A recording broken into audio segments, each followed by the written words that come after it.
the session invites. This unit, I think, also has 4 or 5 learning outcomes.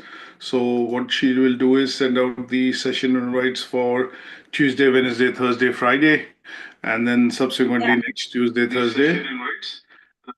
Yeah. Also, we will be able to complete this. Go with this unit as well. Yeah. Actually, it turned out to be today.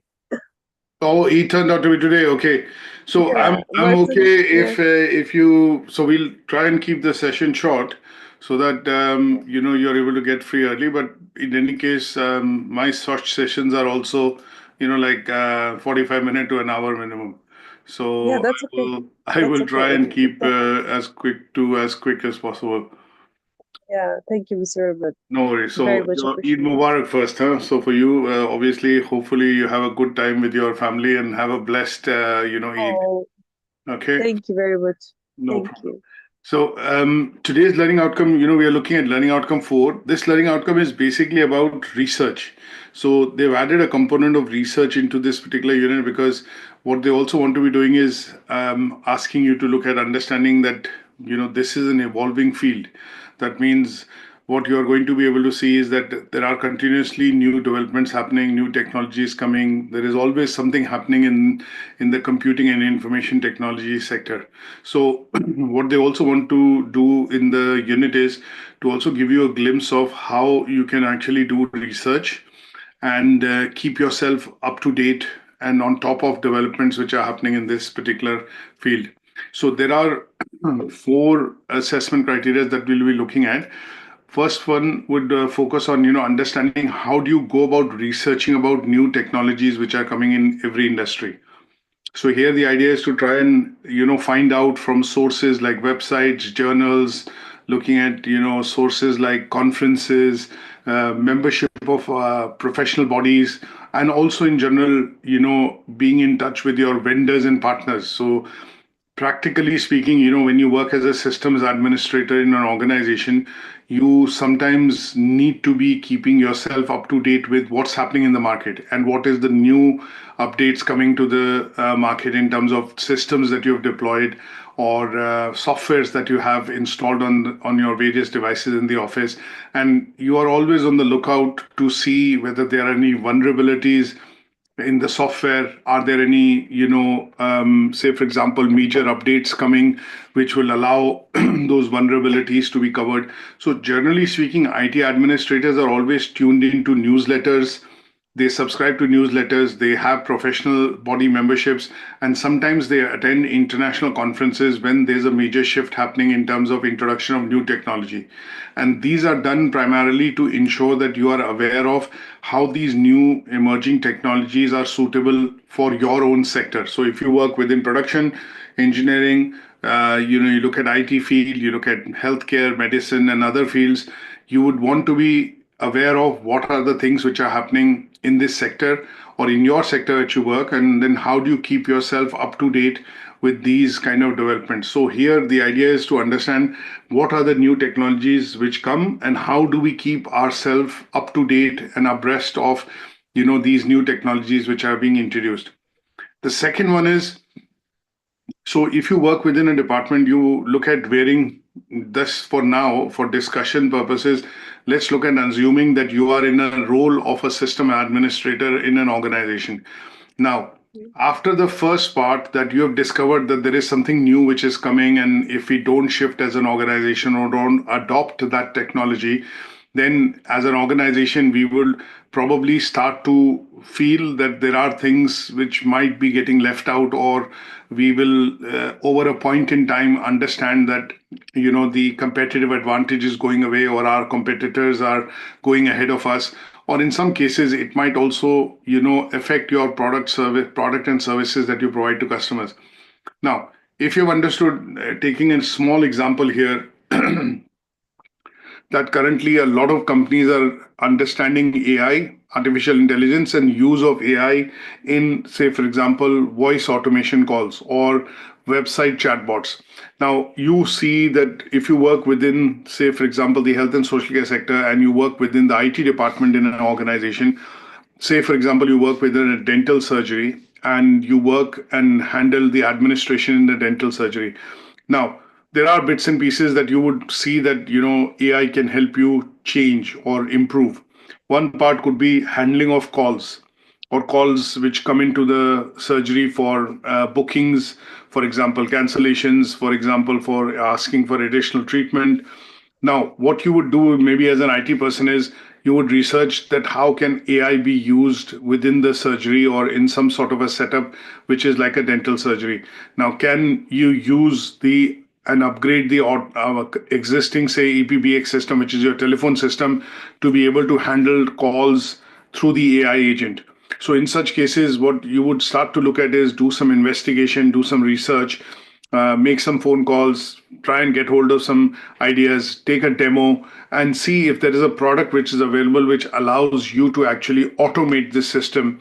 Because if you're a big surgery which has 35, 40,000 patients, you would have probably in excess of 50, 60 calls coming every day. And if there is only one person in reception, then she or he might feel the burden of being able to answer the calls, then maintain a call diary, and obviously provide appointments, look at an appointment diary, and then bookings and all that stuff. So, as an IT person, you might say that, okay, because there is AI now available and there are some solutions coming in the market, you've done your research and there is one that you've identified. Now, what this would do is it would automate the call handling system. It'll automate the customer, appointment booking system. And this is where, as an IT person, what you have done is you have taken a demonstration of that system, and you feel that this might be ideal because it will be, something which will be suitable for the surgery because we have increasing number of calls coming. Customers are calling, following up with customers, sending emails. This process will become automated, and the person at the administration or reception will benefit from it because he or she would not have to be sending that many emails because the system will be able to do so. Now, once you found that out, what you would then do is you would basically get into a bit of pricing. You would look at implementation of it, whether it's suitable, what are the system requirements, and then at some stage you would get this into some sort of a draft proposal. Because if you're the decision maker, then obviously you would still need to create certain bits of this information and filter it down to decision making matrix. And that decision making matrix or matrix essentially would be that you would look at what is the cost, what is the running cost, are there any subscription charges, do we need to do an upgrade to our existing systems, is there a training required for the receptionist or the administrator, and then you would want to trial out the system and see what are the other requirements or resources required. So one such could be that your internet bandwidth might require a lease line because this system would be working pretty much on the cloud, and obviously that would mean that your bandwidth need to be sufficient. Your machine or the PC on which it is installed, it needs to be fast enough. You would also maybe need to make a provision for a headphone come mic or speakers so that the person speaking to you or when their calls are being made, you're able to listen into those calls.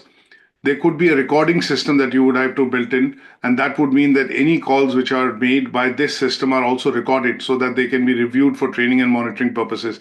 So what you do in task 4.2 is primarily looking at if you are not the only decision maker and you have to put this across to your supervisor or your manager, then in this case, you, after researching and doing all these activities for the company and for sure, obviously improving the work, you would prepare some sort of a plan, and that plan and draft will be based on the research that you have done to basically bring this as a technology into the organization. So you might be looking at tabling a proposal to the management, and that proposal to the management essentially would mean that you are essentially drawing up things like system requirements, financial requirements, operational requirements.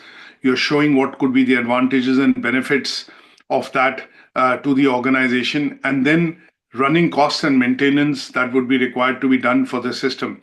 And if there are any upgrades which are required, for example, infrastructure upgrades or any additional resources are required, like you might need to double your space on storage because you'll now be recording all the calls. You might want to look at a recording system which allows you to retrieve those recordings, listen to them. You might need to do training and development for the staff so that they can use the system competitively. all this will be in the draft that you prepare. So normally in organizations, what happens is this is a practical exercise which is done. For example, a lot of employees start complaining in the organization that our systems are very slow. It takes a bit of time for it to boot. I have to wait, and it is frustrating. Now, if these kind of complaints start going to the HR department or somebody in HR, and finally they would be noted down, and at some stage somebody in the organization would raise this up with the management to say in the monthly meeting or in the quarterly meeting, saying that there are lots of employees which are complaining about slow systems. We need to look at an IT upgrade for systems. Now, if this has to be done for one odd user amongst 200, that is fine. It might be a decision which somebody will sign off straight away. But if it has to be done for maybe 10 people, 20 people, and it involves a lot of finances and capitalization, which needs to be done in terms of capex within the company, then you would normally see that the HR person or the department head would tell the IT guy that, could you look at doing a research on this to see whether genuinely the machine is slow? Is there a way that we can solve by increasing the RAM on the machine, for example, or formatting the machine, or basically looking at installing an antivirus or running diagnostics on the machine to see whether it can whether there is a virus or some sort of a thing infecting it, and that would speed it up once it is reformatted and maintained. But if these things are not possible, then obviously the IT person would be required to create a quote, take quotations, take a full detail of it, and then present it to the management. That part of planning and preparing a draft for approval with the management will fall into task 4.2. The third part would be when you have findings that you have done to be able to present. So typically what happens is you would normally see all departments are responsible for budgeting. At the end of the year, you might see a report coming across, or at the end of 6 months, you would see a report coming across from the IT department. We will say, okay, we have made these many changes in the systems. These changes have made these effects. That means the machines have become faster. The employees are generally happy. The productivity is increasing because of the fact that systems are more responsive.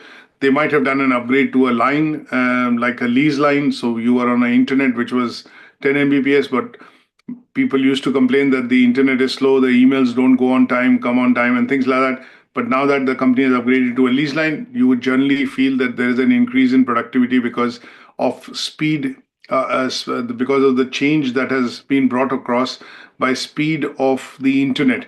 And you would generally see that this is a report which the IT department would publish, for the management. A simple kind of report, which I would say is sometimes every end of the month, an IT department publishes is the systems output report, which is to say what was the downtime, what was the number of complaints received, how quickly they were resolved, what was the turnaround time in these complaints, was it, sometimes what happens in reviews, the employee will say, my machine was down, my PC wasn't working for 3 days, so I couldn't do much work on the PC, so I have to now catch up.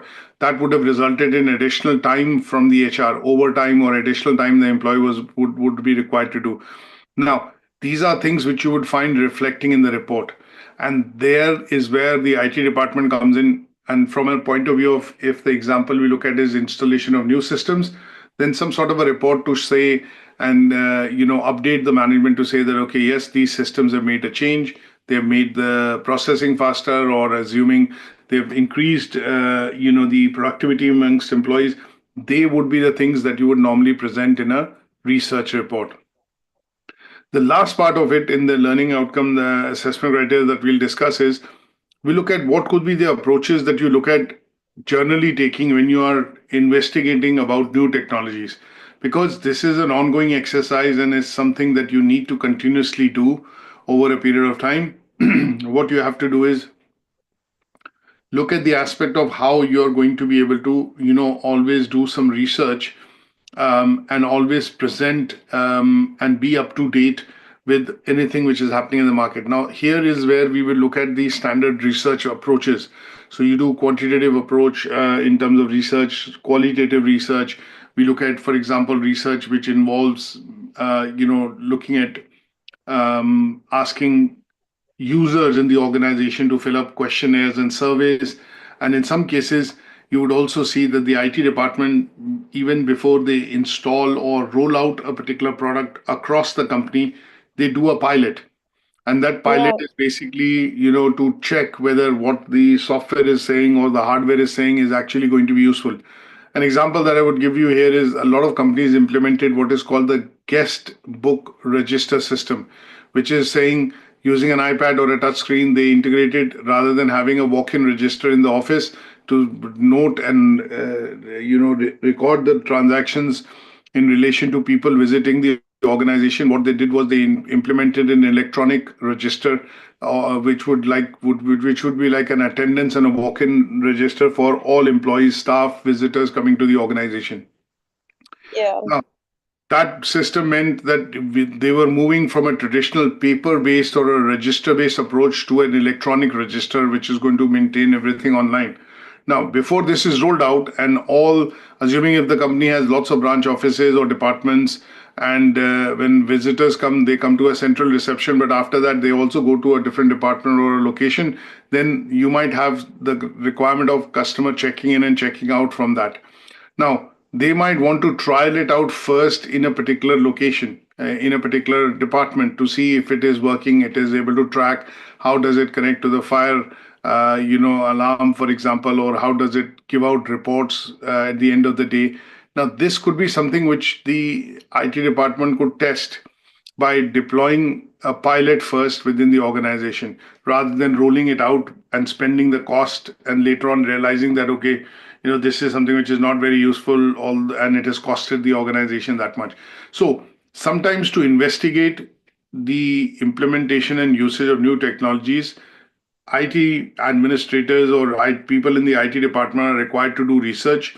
This research might be looking at various aspects. A practical example that I would give you here is, instead of theoretical one, would be like if you want to upgrade the network infrastructure, like internet bandwidth within the organization.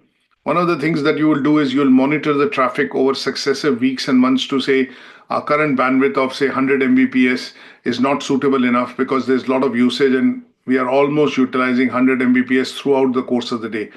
So this investigation that you would carry out to look at monitoring the network performance would be done through network monitoring software or some sort of a software which allows you to manage traffic and see where the usage is. And obviously, if the usage is high, and if we increase or replace this with a higher bandwidth and better equipment, what would be the technological advantage to the department or to the organization? And in this case, you might want to look at carrying out a research using your software and matrix, but at the same time, you would also be presenting something like a technological performance report and also showing practical implications of it, which would convince the management to essentially sign off that upgrade to say, okay, let's move from 100 Mbps to 1 gigabit internet, although there's a cost to it, but this seems to be moving in the right direction because it is going to help in improving the overall accessibility and performance of the network, thereby increasing and providing a better performance and reliability to employees in the office when they are working, and sending emails or accessing applications, things like that. So this bit would be essentially what we look at is what could be the approaches that you take. So you might want to go and interview a few people, important people, and that would be basically looking at primary research by taking feedback from the user directly.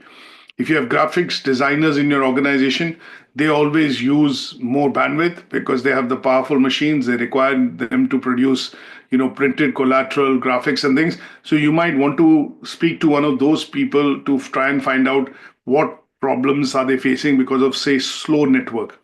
You might go to Yeah. somebody, say, for example, production and processing, because they process lots of orders, send out a lot of emails. They might give you a lot of feedback to say whether they have any problems, whether they have any issues in terms of slowness, responses to the emails that they get, things like that. And here Yeah. is where you use different types of research methods. You speak to the person, you go and do a survey by sending an email, you interview the important stakeholders in the organization, And at some stage, you also do experiments or pilots to see whether this is going to be useful. And they all will be covered under what is called researcher process. And Now, that's where like a significant uh, departments in a company should be taken into account, because they're the most significant, they're most important, like just as you said, the graphics that is and correct. the So in production. some cases, you would look at some companies will prioritize the allocation of bandwidth, or for example, allocation of resources to certain departments, because if you look at a lot of large organizations, as an example, have enterprise resource planning, ERP, as a package installed in their organization because they have an ERP pack. That system is is a system. It talks to each other, but it has lots of different modules. You will have a finance module, a projection module, a logistics module, an administration module, an IT module, and each of that module is on the enterprise package. That means they are all connected, and those softwares are called ERP, and they are available from companies like SAP, SAP, or Oracle, and Microsoft. And the whole idea is that it has features apart from these software applications to be able to do reports, to be able to do decision making basis this report and information which is generated in the system. And that allows the management of the people in supervisory position, people who have the decision making authority, to be able to look at this data and then take meaningful decisions. So in such cases, a deployment of ERP software, which costs thousands and millions of dollars in every organization, depending on how many modules they are integrating from ERP, because it's a system which can be configured. It's a system where you can add lots of different types of things, and obviously no company deploys everything in it. But if you look at a company like Walmart, Asda, Tesco, they might have all the modules in it because they have finance, they have logistics, they have production, they have warehousing, they have planning, they have forecasting, they have finance in it, and also HR module in it. They have marketing through it. So in such cases, if they are deploying that software, they are doing it because if they have currently softwares or let's say applications which are available for individual departments, but they don't talk to each other, and at some stage there is a manual processing required. So if the CEO of the organization says, I want to look at what is the marketing budget, then he wants to compare that marketing budget with what effect does it have on sales and business development, and what are their teams saying. So he would say, can you produce a report? Now, these reports and data is not talking to each other. So in such cases, these organizations look at installing and deploying what are called enterprise resource planning systems, wherein these systems are able to talk to each other. At each level, they have what are called systems which will allow it to generate reports, and these reports are then processed into information and for use for decision making. So they will have what are called decision support systems in it. They will have systems which will allow at each level management to create customized reports, and these reports would probably filter data in a way which is required by the management to be able to make decisions on it. So this is the importance wherein sometimes research has to be done, a survey needs to be published, but if you have this deployed in the organization can publish this survey to all departments at a click of a button and collect responses throughout. But if there were different applications or different systems, then these would have to be created again and again in different departments, then collated, and then the surveys or data would need to be put into some sort of a unison format, so that the questions have to be giving data which would allow this to be compiled into a single report rather than different types of report. So as an IT person, sometimes you look at deploying these systems. A simple example that I would give you, a very simple example. Today, if I look at students which do research, if they have to send out questionnaires, surveys, they would use something like SurveyMonkey, or some sort of a survey software like Google Forms and things like that. Now, once the data is collected, the data is collected electronically, and that data can actually go into, and some part of the processing of that data can be done automatically by the software. So if you've created a questionnaire and that questionnaire has been sent across to your Facebook friends, You have 500 Facebook friends, for example, you send it across, they respond, all that data comes back into the Google form, creation of graphs, collation of data, all that reporting is done automatically. All you have to do is extract that and then present it in the form of document or data collection and findings in your report. Now that makes your job so much easier. But if you were to physically do it by printing out a questionnaire, sending it in the post, and then collecting it back, then manually recording what are the outcomes of each of the questionnaire, and then collate it, crunch it to come out with a report, that would take so much time. But this is how it was done maybe 20, 30 years back when these things were not available. When I did my research, we filled out a paper questionnaire and then passed it on to say 100, people to fill. When the questionnaires came back, we started noting down all the responses. Then we used to go to the library, use SPSS as a software, and put all the responses to calculate variance or the deviation from the normal. And then we used Yeah. to present the findings. But today that can be done at a click of a button with call metrics, with the Google Forms and things like that. So there are these technologies which are now available, which obviously the IT department's responsibility sometimes tends to be to introduce these into the department, into the organization, because they are useful, they are productive, and they are essentially going to make things easier for the employees. And that is where this particular learning outcome comes into play that we want to look at is that we need to be able to understand how do you research and how do you present information on emerging technologies. Now, some of the bits that I've mentioned, I need to elaborate just for the purposes of this coverage is that what could be the emerging technologies. First, let's identify what are emerging technologies. So emerging technologies is, if I look at Tesla as a car, electric vehicles as a category, this wasn't there 10 years back or 15 years back. So when this came out, this was, not adopted by a lot of users because they were feeling skeptical whether this is something which is going to work when I'm driving. Will the battery finish? And what do I do? There are no chargers available. So people were skeptical about this technology. But as a technology, this started to come into the market. And as EV or electrical vehicles became mainstream, what we generally see is a lot of other manufacturers started to, produce at least one or two models because they felt there is a demand for that, in the market from consumers. Then accompanying it, you would see government legislation changing.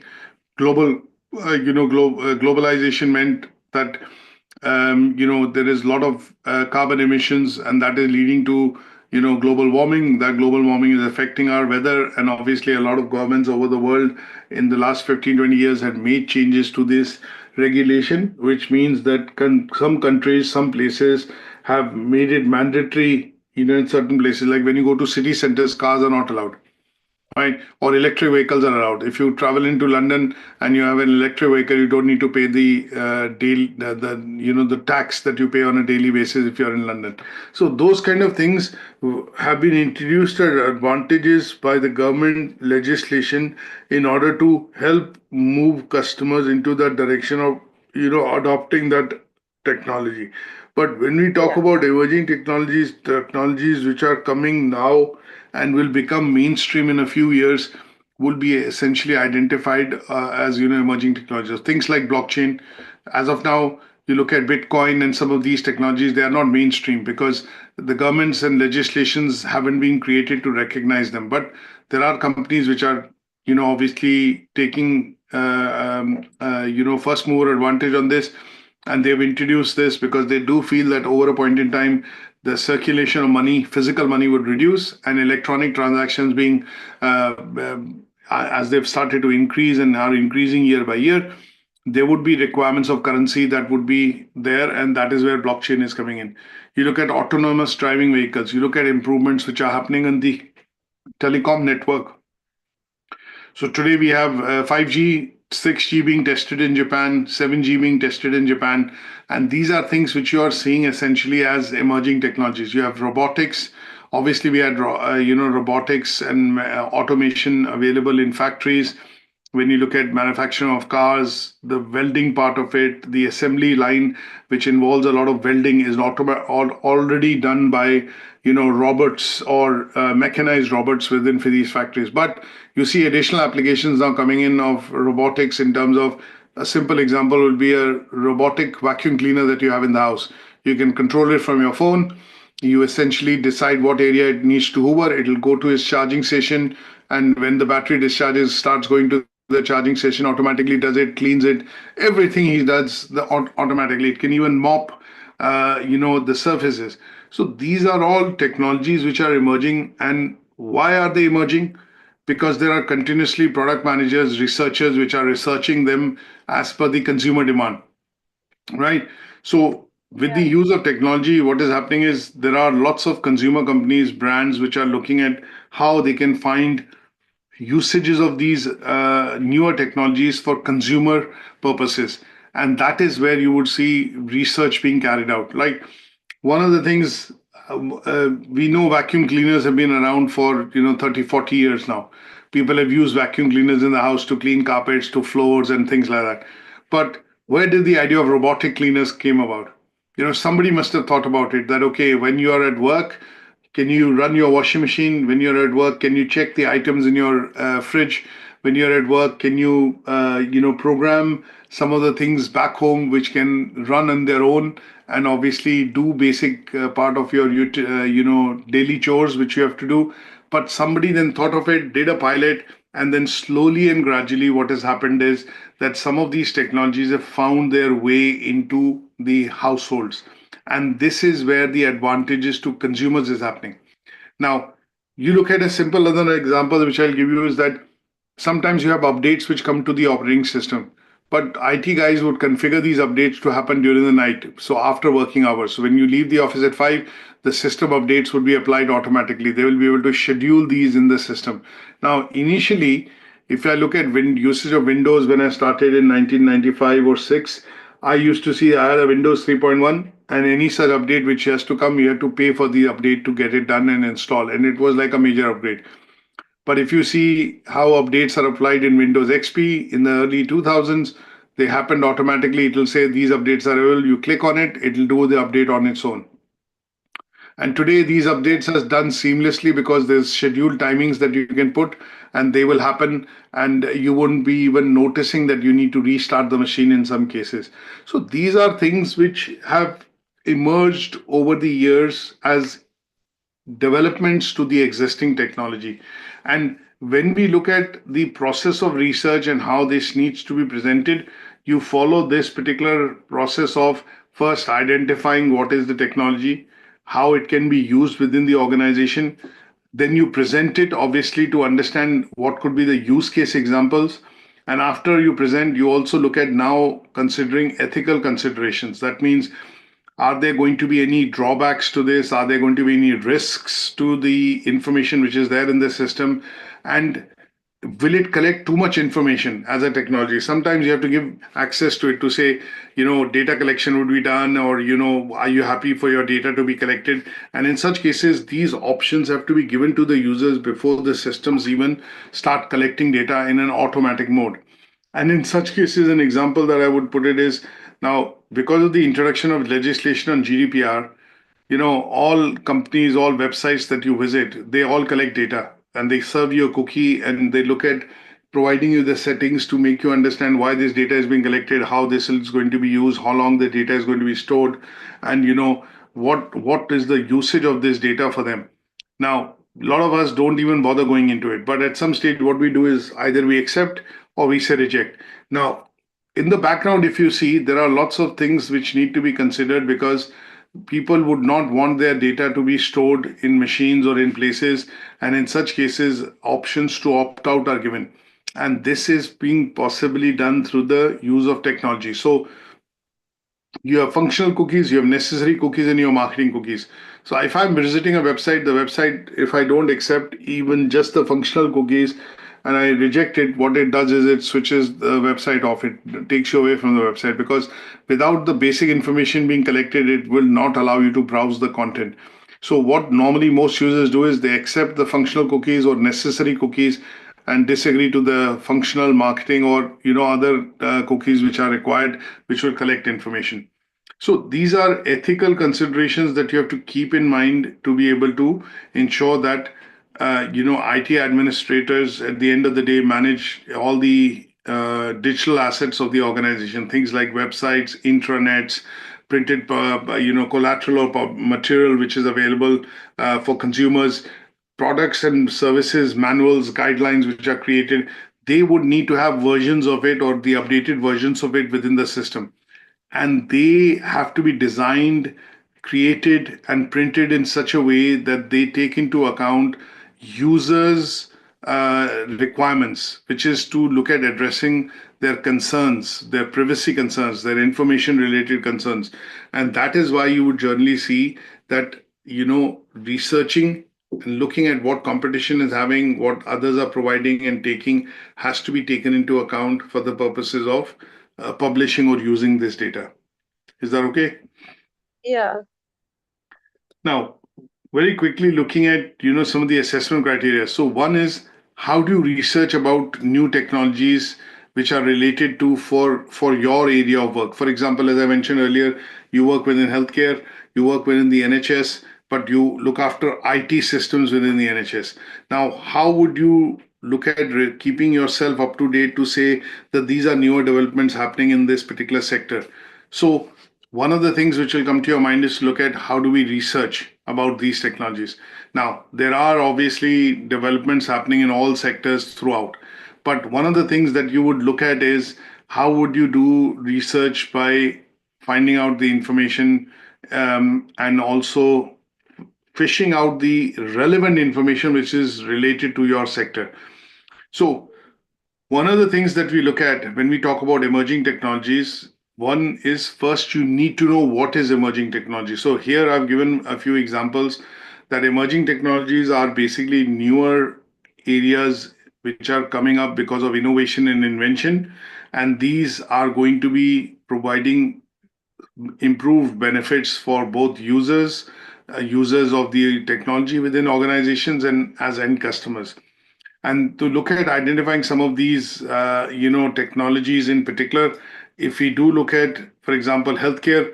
In healthcare, what we generally see is that there is developments which are now happening in biotechnology, which is including gene splitting or gene splicing, because the pharmaceutical companies and a lot of these companies which are doing advanced research to identify which gene or what mutation in the human body causes cancer or dementia or these kind of things, Yeah.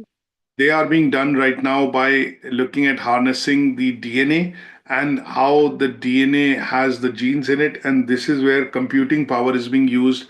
Supercomputers are being used to map and do gene editing. Now, the CRISPR is basically a technique which is used for gene editing under therapeutics. And this is something which the big supercomputers and big organizations across the world are trying to do currently right now. And if you know what could be the genetic mutations which happens in humans within the DNA and what kind of diseases can it lead to, this can help in obviously preventing them or planning medication for them, because this would allow the people suffering from such conditions to be discovered before they have that particular condition. So in such cases, when we talk about the CSIPR, which is used to treat infectious diseases, viral infections, and help develop some sort of immunodeficiency against these viruses, is actually quite revolutionizing as far as healthcare is concerned. So if you are working in a pharmaceutical company like AstraZeneca or Pfizer or some of these in the IT department, that is where you would probably be looking at keeping yourself up to date with what's happening in this particular field. Now, these are big technologies, they require huge amount of investments. So obviously, sometimes these are done from a prospect of the senior management of the board taking a decision. But you are aware of these technologies because it is related to your sector. And if you're working in that company, then you need to be aware of it. You look at augmented reality. Now, obviously, this came about a couple of years back when Facebook introduced, Meta. There were a couple of other companies which introduced their, virtual computing, which could be something that you could wear and, get into augmented reality. Specifically, has found applications in gaming. And today we see Apple Vision Pro, which is using what is called, so when I talk about Apple Vision Pro, what kind of computing does it use? Any idea?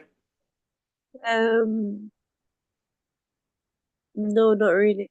Okay, so they call it spatial computing because the Apple Vision Pro utilizes, hand gestures and eye gestures and reading your facial recognition to be able to blend the recognition from facial expressions into digital content and commands. So this is going to make a lot of difference because it is no longer limiting you to a particular space. So if you use Apple Vision Pro and you go and have a look at it in the Apple stores and take a demo of it, you'll be able to see that you can actually open 5, 10, 15 applications and you can organize them in front of you like a monitor in different Yeah, spaces.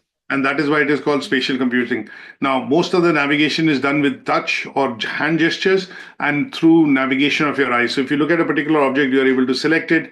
If you use a hand gesture, you can increase the magnification, decrease the magnification, and it uses voice, your sensory senses, basically eyes, your ears, so in terms of your voice to be able to, and hand gestures to be able to work. So this kind of a thing might be useful for medical students, for when for example 3D modeling is done, you can actually use that to basically see how it look like, how you can make changes. So these are things which can be applied in certain industries which are going to benefit from it because you are able to first time see something and deal with these kind of one is physically touch, see and change in real time, and that lets you do I would say experimentation without having to produce prototypes in certain cases, yeah, and that is why it is helpful. So yeah. I see them like important in the industrial areas, not in the on the like for individuals, for correct, organizations and industries, not for individuals. Because correct. I see them like a bit dangerous, maybe, for a user to use it all the time. Well, there are advantages and there are disadvantages to it. So sometimes when newer technologies are introduced, you would see the disadvantages or the drawbacks of it are realized after a point in time, because when you see computers when they were introduced, the screens, the CRT monitors, they were seen as a big development in this area because it allowed individual personal computers to be used within office and home spaces. But over the years it has been realized that it starts to develop, or increased usage of these devices is actually also having an adverse impact on eyes and eyesight, Yeah, on your and hands even specifically. psychology. Yeah, on your hands specifically, because it is leading to different types of arthritis and metatarsal, bones aching and things like that. It is also leading to, Mental health correct. conditions. So these are things sometimes which come about or are discovered after sustained usages, because there's a lot of research also being done to collect data in real time. And then these things are being realized that there are adverse effects of using technology for sustained or long hours as well. So that is why they now give you an anti-glare screen. Some of the monitors have got that technology. The refresh rates have increased because these are parallel things which are happening in the field, to look at also doing research to see whether these technologies have some sort of a adverse effect on human health and human eyesight, or in general the health of the individual. And in such Yeah, cases, this particular area wherein there is ongoing research happening to discover these problems is an example of how you need to be able to do research. Although you might be working in IT, but you might be contributing by allowing the data to be collected and analyzed over a sustained period of time to realize some of these drawbacks and effects, which could, be then later diagnosed as diseases, problems, or medical issues, which can be then, sensitized to newer generation or newer users. yeah, Now, the second part, as I covered in the initial introduction, is that if you were working as an idea administrator and you identify new technology, how do you, then present it to the management? How do you look at putting forward a proposal, for example, in this case, to look at asking them to consider the adoption of this technology? And in this case, normally your manager, supervisor, your department head, which whosoever you work with and report to, would say, "Can you make a report on this?" you know and what they say is, when you make a report on this, is you get every sort of information around it, information related to what the software is, what the upgrade is, how much will it cost, how long will it take to deploy, what could be the training required, what is the general impact of that implementation of new technology, how will it be running in the long run, what could be the maintenance required, and what would be the costs associated with running it for a sustained period of time. So when you look at all that, this is something that you will be required for you by you to be created, which will be drafted as a plan. And this plan would essentially have as much information that you can collect, which is available by speaking to the vendor, by talking to them about case studies to say where this has been deployed in a similar industry or a company. You might ask for this information, then get it in, compile it in a way wherein you've collected the data, you've done a bit of analysis, and then finally you prepared a summary report for your boss or your manager, and then they would be looking it into in detail, having a discussion to make a decision whether this is something they're going to use or not something going to use. Now, this goes through a normal process of how do you do research. So research typically would be done by, identifying objectives. First, what would be the aim and objective of bringing that software in or the advancement in? How would that be beneficial for the organization, for the employee? And then you look at determining data that you are going to collect. So whether you have a case study available, whether the vendor or the partner that you're buying the software from or a hardware from is able to provide use cases which allow you to kind of compare them to use cases within your organization. And at some stage you would ask for some data that, okay, can you tell me how this was deployed, how long it took, what were the problems, what were the drawbacks. And then after doing a lot of this analysis, you'll compile this into some sort of a report or a summary report. And that summary report will go to the management to say, now you are having everything in this remit to be able to take a decision. So I know what the software is, what the upgrade is, how long it costs, how long it will take to deploy, what are the maintenance requirements, how it will benefit the organization, and then in the long run, what kind of resources would it need, both financial, IT, administrative resources that would be required, and you would seek a full approval on that basis, that report which is tabled to the management. Sometimes the management will come back and ask you more questions, and you would need to find more data and answers to those, and then provide it to them. And once that is given, an informed decision can be taken whether the organization needs that technology or not. An example that we get to see generally, in organizations is in universities. For example, you look at a lot of universities are looking at now embracing or using augmented reality, specifically within engineering and medicine. They do see that the wearing of, augmented reality or usage of augmented reality can actually help students understand certain complex functions which are required, wherein it is not something which can be seen or used in 2D format. But with augmented reality, it allows 3D, three dimensions to be brought into, context, and that makes it easier for students to understand. So specifically in the field of engineering and medicine, this is being used. Now, a lot of IT departments within the universities are being asked to say, can you create a use case survey or a use case analysis before we invest, thousands and hundreds and thousands of pounds in buying and implementing this technology. So in such case, a research would be done with the help of tutors, lecturers, administrators, teaching assistants to see what is the use of this technology, how it helps them, how it maybe, for example, how it reduces paper, how it, for example, reduces lab or practical time, because lab and practical time essentially, or practical experience in terms of placement with organizations, might not be possible for all students. And that would mean that they could actually do this research within the computer lab itself using this technology. So those kind of things, when they are discussed, detailed, compiled, is all done through this process of, researching. And when you do this particular research, you are then presenting it in the form of a draft to say, this is how this will be deployed, this is how it will be used, and this is how it will be useful for the students. And we see universities, a few universities have already started to deploy it.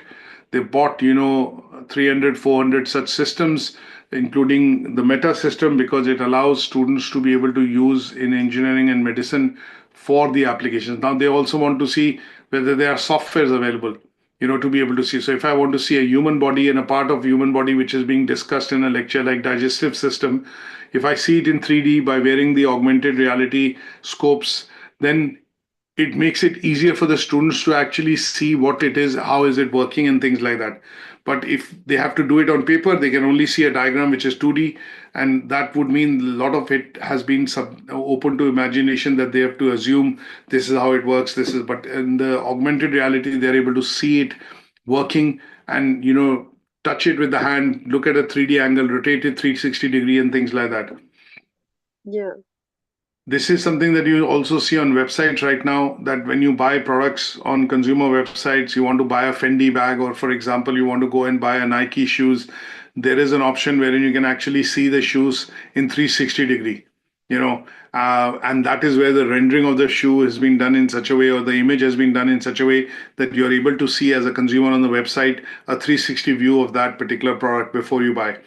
In some cases, when you buy lifestyle products, there is a way that you can actually position that product within your room, and that is the use of augmented reality. So you point your camera and your phone towards a particular place. So you want to buy side tables, for example, for your bedroom. You can actually select a side table. You can go into the augmented reality view and say, where do you want to place the table in the room? And you click and it places the table, and you can actually virtually see how that is happening. So there are lots of advantages of this and that. But the main part is, why does an organization like Amazon decide to use it? It requires a lot of resources, processing power in the background, upgrades to the IT infrastructure. But what they've realized over the years is, after doing a lot of pilot and research, is that having this kind of a feature convinces the customer to buy, makes the decision making criteria easier. And in this case, it is having an impact on the increase in sales. And that is why they've implemented AR for certain products over certain price points, like £200, £300, you are able to see it. Yeah.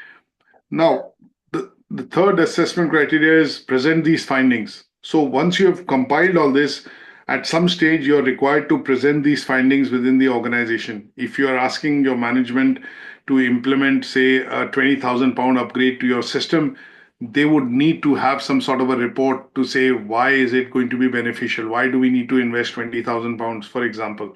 So in such cases, you look at presenting what you have researched on, what are the benefits, by creating a report, a written report. And that would have things like introduction, what were the routes that you have taken to collect this data. You might have looked at competition data, you might have looked at a best case case study, you might have looked at a user scenario, you might have looked at finding out details from existing examples or case study examples which are available.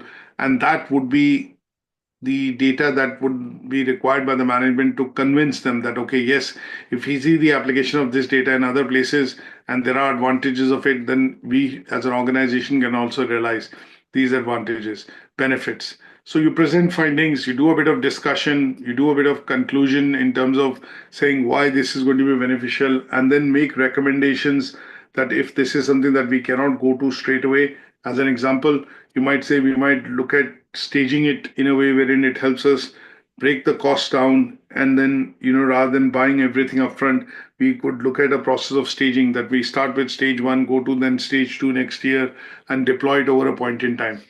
So here an example of a written report that you would do would be, say, for example, if there was, I would say, just looking at an example, that you wanted to deploy some sort of robotics. If you look at Amazon warehousing, now there are Yeah. 24,000 robots, essentially when you look at their warehouses, because Amazon warehouses carry over 1 million different types of items in inventory. Sometimes picking has to be done. What Amazon has done is, in order to speed up the process of picking, when orders are received, it has deployed robots in the warehouse, large warehouses. And these robots are able to go on their own and pick out, the goods, and then they bring it to a particular area wherein it can be packaged and then given to delivery drivers for the purposes of delivery. Now, Yeah. this is not something which would have happened over time, because each of this robot costs maybe $20,000, and if they have 24,000 robots, in certain warehousing facilities, in the UK, for example, They've deployed more than 24,000 across 4 warehouses in Manchester, I think two in London, one somewhere in Leeds. That means it is also helping them save manpower cost. It is helping them save time. And these robots are working 24/7. That means deliveries can be speeded up. So all this is being done because they are looking at getting increased business and or better experience and reviews from the customer, thereby increasing sales of Amazon. But this decision would not have happened overnight because it involves a lot of cost, deployment, testing, implementation, checking whether it's working, and then finally ordering to installation to working lead time as well. Now, this is where a report would be required by the management to say, okay, let's try it out in a smaller warehouse or a facility and see what are the advantages of it. And then once this report is presented, if it is found to be useful and it is found that it is having these advantages which is claimed in that report, then the management will say, okay, let's start looking at a deployment plan. And in such cases, presentation of findings from pilot projects or research pilot exercises becomes important, and that is where you need to look at creating written reports. Is that okay? Yeah. The last one that we look at is how do you explain the approaches that you take to investigate data on research emerging technologies? So this is a question which basically means how do you do a research? Basically, it is applied across any sector. If I was a student and I was being asked to do a research project, there is one particular part of it which basically always asks you to find out, okay, would you go about doing the research? How do you go about carrying the research? What are the various techniques Yeah. or approaches that you will take for undertaking this research? And these are standard industry approaches, which are journal approaches that are required to be taken or chosen when you decide to do a research, right? So qualitative approach is when you go through collecting primary data, but you are essentially looking at employing methods like interview, case studies, focus group interviews, and that is where you are collecting the information firsthand, from the Yeah. user. And these could be Yeah. surveys. For example, you visit take a holiday, you go to a hotel, you check out at the hotel after your holiday finishes, you are given a feedback questionnaire. You're asked to fill this up. Now, if you get it at the reception at the time of billing and checking out and you fill it up, that is a first-hand feedback. If you get it in email, that is also first-hand feedback. But there are ways through which you collect this data, and this data is collected to look at gathering information. Then you have Yeah. quantitative research. Now, quantitative research tends to be also including surveys, but here it is number based. So Yeah. qualitative is limited research with the number of users, but quantitative is numerical data. Essentially, you are collecting numerical data and you are collecting data Yeah. in volumes. Mass research, for example, reviews, when you look at, it is a data or is a research about a particular product or a service. And every time you buy a product on Amazon, it serves you a feedback questionnaire to say, could you give us some feedback on how your experience was in buying this product or looking at this service, or getting in touch with the contact center.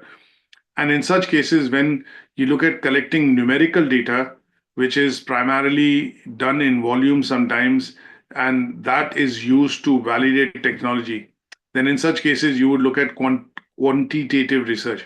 Example is when car companies look at choosing, for example, a product, you look at a wiper, a rain wiper or a windshield wiper. A windshield wiper has 1 billion times it can run before it goes faulty, the motor of the wiper. Now, this is where you would need, numerical data, because what they do is when you go to IKEA or some of the other places, they show what the mattress is like. So the mattress is there, and then the robot is actually sitting on it and getting up, sitting on it and getting up. Now, that is to show the endurance of the mattress. In some cases, when you look at a seat, or when, say, for example, hydraulic mechanism being shown, what they will do is they will do increasing number of tests. A simple example I'll give you is you look at laptop companies. Laptop companies will show how the laptop is closing, opening, which is to measure the strength of the hinges of the screen. And does it become loose? Does it break? And in such cases, the company would actually do this test.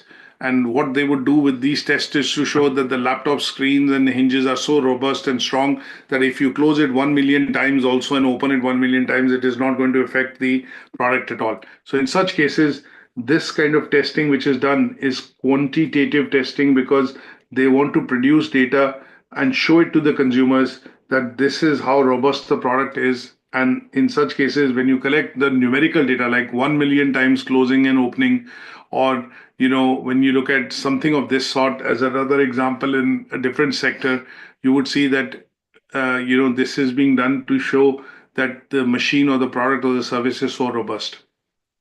Yeah. Then sometimes you apply. Both, Yeah, go on. yeah. I see that both of them are important and they complement each other, but quantitative, the one associated with numbers, might be more specific than the qualitative, because the quantitative is based on perceptions and opinions of people. Is that right? Yes. So these are ways through which you can research, but sometimes you have to also look at choosing which research methodology you're looking, because sometimes the methodology that you choose is basis what you are looking at finding out in terms of analysis. So sometimes when you look at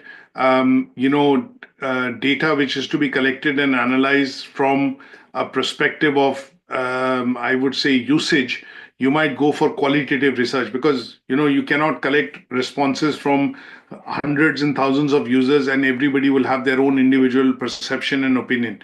But sometimes you collect quantitative data, which is numerical data, because here is where you would be able to generalize that finding. And in such cases, numerical data or number of responses on that data becomes important. So depending on what field you're researching in, why you're researching, and how you're going to do, that is where you choose the different approaches for a research. So this particular example is primarily related to understanding, and that's why I said this is a generic one, because this can be applied in any area, any field, any sector, because these are general approaches of how you would undertake research. Qualitative and quantitative. Sometimes you use both methods, which is why it is called mixed methods. So you have to use a combination of both. Sometimes you use action research, which is you look at actual real-time interventions to try and find out why this is happening. And this could be a research which is done when in the teaching side, teachers are asked to undergo teaching observations, or they're asked to take a research within a cohort of students that are currently studying. And that could be an example of action research. Yeah. Experimentation research tends to be when pharmaceutical companies essentially look at testing a particular medicine. Software companies look at releasing an alpha or a beta of the software, and they then give it to developers or users who are interested in testing it out to understand the bugs or issues in the software or technical problems which they would want to discover before they want to commercially make the product available. So in such cases, you would generally see action research and experimental research typically tending to happen. Experimental research is So more basically, related to clinical trials. Like COVID vaccine, when it was being introduced, there was these companies like AstraZeneca, Johnson and Johnson, Pfizer. They actually did test out the vaccine on 30,000 humans to basically see if there was any reaction, any allergical reaction, any adverse effects before it was allowed to be commercially mass produced and released in the market. that's action research. That is experimental research. Yeah, what is the difference between the two, the action and the experimental? Like I So, understood the experimental, but the action one, not really. so when you look at say for example, differences between the two, what you're looking at is understanding which area you are using, this research in. So action research essentially would be done, when typically you would look at, if I give you an example, um, let me put it this way, giving you this way. Okay, let's look at differentiating it on an aspect of what would be the two reasons why these two categories are created. So the aim of the action research is primarily to solve real-time problems. That is the main part of it, action research. It is aimed at solving real-time problems, right? That's the first bit. Now, Action research is normally cyclical. That means it is done again and again. Okay. Now, if I Yeah, compare this with experimental research is focused primarily on learning through experience, as the word experience, is included in experiential research. So we are going to yeah, learn from experiences, and this is going to also involve reflections, and sometimes these reflections would help us develop insights into how we would need to avoid this problem the second time we do it, right? yeah, So, a simple example of experiential research would be you travel from your place to Trafford, but you take one route and you realize that this route maybe is a longer route and it takes more time because there are lots of traffic lights and there's traffic jam and congestions during this route. The next time when you want to travel to Trafford, what you do is you take a different route, and that route would be a motorway, for example, rather than using city roads. And you feel that you go quite quickly, you reach quickly, and there are less interruptions or traffic jams. So, this is something which you have learned through experience, because what you have done is you've been able to do the same experimentation of traveling from one location to Trafford by taking different routes. And now you have realized over the years that, okay, taking the motorway is the quickest, because in this case it avoids traffic lights and traffic jams, and you're able to reach early. So this is focused on learning from experience. Okay. And the yeah, other thing is that you are able to reflect and make observations in the experiential research, because you are able to bring your experience in and do not want to make that mistake again. So in this case, if you were picking up your child from Trafford Center, for example, and you had to reach at 4 p.m., you left at 3 from your house, but because you took city roads, it meant you reached late, and and you were not able to reach on time. But the next time when you travel, it allows that reflection that, okay, because I reached late, I need to leave either a bit early at 2:30, or I need to take the motorway, because that will mean I would be able to reach on time and able to pick up my son or my daughter on time, something like that. Now, the main focus area that I would look at in the action research is that, because action research is looking at solving real world problems, and that is where my focus is, to look at practical problems in organizations and in certain sectors that we want to look at. So, if engineering organization is building a building and they generally see that there is this problem coming in the architectural side of things when the building is construction is started, they would need to basically quickly look at rectifying that problem there and then. They can't say, okay, let's make this building, the problems we identify we'll improve, and then we'll put them into action in the next building that we build. No, they can't do that. So this is looking at real world problems. For example, they were building a floor, but they realized that after 40th floor, the water pumping does not happen. So what they need to look at is solving that problem there before they start building further floors. So what they come up with as an example is, the engineers come up with the problem that we'll pump water from the ground floor to the 39th floor, create a storage on that floor, and that would then be used to pump water into the higher floors of the building. Now, that is focused on solving a real world problem. And that is also going to be an example of, because it is a work in progress, they can't stop the construction of the building. So they have to look at finding a solution in a quickest possible time. And that outcome or that solution needs to be workable, it needs to be practical, and it needs to be applicable to that particular situation. Is that okay? I see. So in Yeah, such yeah, cases, the difference between action and experiential research allows people to apply them in different situations. And real world problems, when they come up, when things are in process, the project is working, and say, for example, the construction is started, you will not look at experiential research, you will have to look at action research, because if the problem comes, you'll have to solve it there and then. And experiential research is before you mass produce or commercialize it. For example, in the case of COVID vaccine, it had to be tested so that every problem outcome of that vaccine was known. So it was tested on, obviously animals first. When the clinical trials passed the animal testing, then it went on to human trials. Human trials meant they tested it on all age groups, all types of people with medical condition. They were vulnerable to conditions that were, life-threatening. They tested it out. They sought all the after effects of it. And once the analysis was done, then and only then the vaccine went into mass production. And that is experiential research because they were altering the vaccines after every research finding to make sure that they are safe, they are not having an adverse effect when they are given to humans. Is that okay? Yeah. Yeah. Yeah.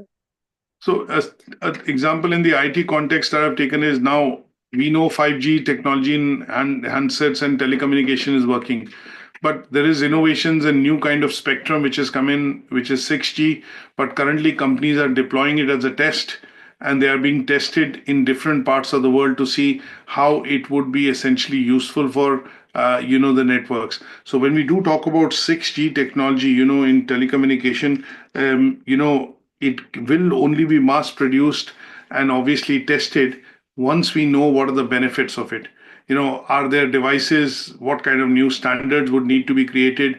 And when we talk about this sixth generation wireless communication technology, how would it revolutionize or improve connectivity and in terms of data transmission, and maybe in general allow things to happen in a quicker and a faster way. Now, what was the major shift from 4G to 5G, from 3G, 4G to 5G? The major shifts were that in 3G you could get data, but the data connecting speed was slower. But at 4G, the data connecting speeds were higher, but the bandwidth in the spectrum changed. So 5 between 5G and 6G, the 6G technology is aiming to look at not just having capabilities of 5G, which is delivering at high speed, but it is also looking at integration across different types of devices, physical, digital, and biological worlds. So here, the difference is that at frequencies which are going to be available in this spectrum, when they introduce 6G, it will allow integration of AI. It will allow higher frequency and bandwidths to be used to be able to transmit data and transmit data in a quicker and a faster way. Plus, it will also rely on, for example, sustainable, and making the technology more energy efficient. What you generally get to see in 4G and 5G, the difference is when you're using too much of it, the equipment gets hot because there are too many users connected and too much data is being utilized. But what 6G is going to primarily look at when they are testing it out is that how would it also lower the consumption of energy when the data transmission or when connectivity is being done at the highest possible scale. That means at the capacity level. So there is some focus on looking at integrating sustainability into the networks, and that is where 6G might be slightly better than 5G, but it will build on to all the functions and features which 5G provides. So investigations right now are being done to look at how this technology can be useful, how it can be deployed, and deployment costs, and obviously also looking at studying why this will be useful, or use case scenarios are being discussed to see where it might be more useful than others in terms of deployment.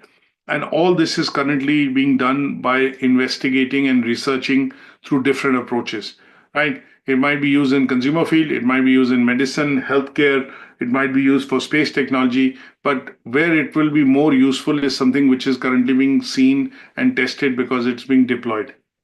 Is that okay?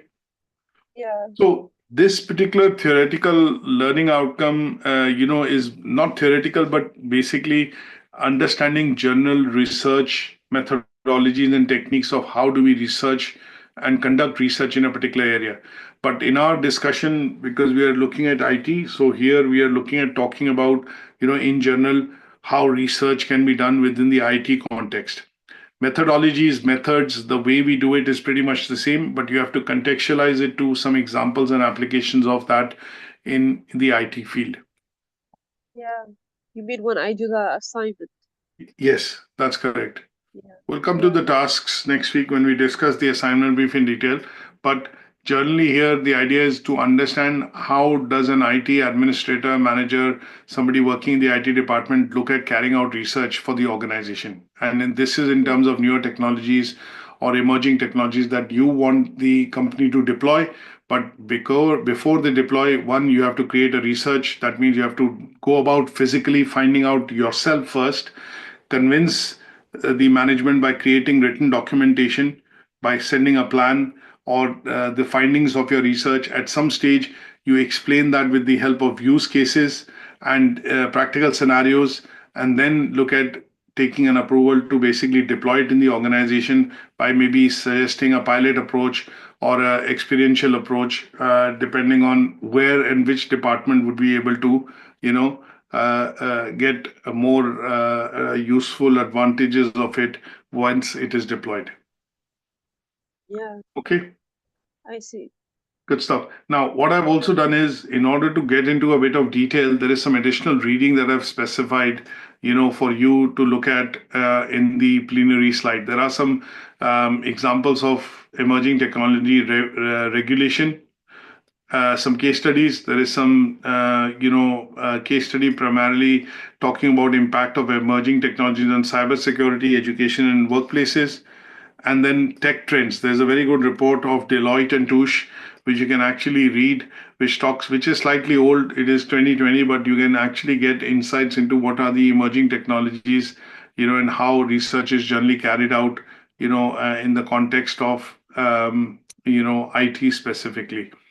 And these are some good places to look at reading some additional articles and case studies about how research is carried out, in various fields specifically related to being able to research and provide information about technology and upgrades into the IT side. Okay, Yeah. Thank you, Mr. Rahman. no problem. Good stuff. So I will see you on Tuesday then, and then that would be to look at discussing learning outcome 5. Okay. Okay. Thank you, Mr. Rahman, very much. Take care. Enjoy the rest of your Very day. much appreciated. Bye. Bye for now. Thank you.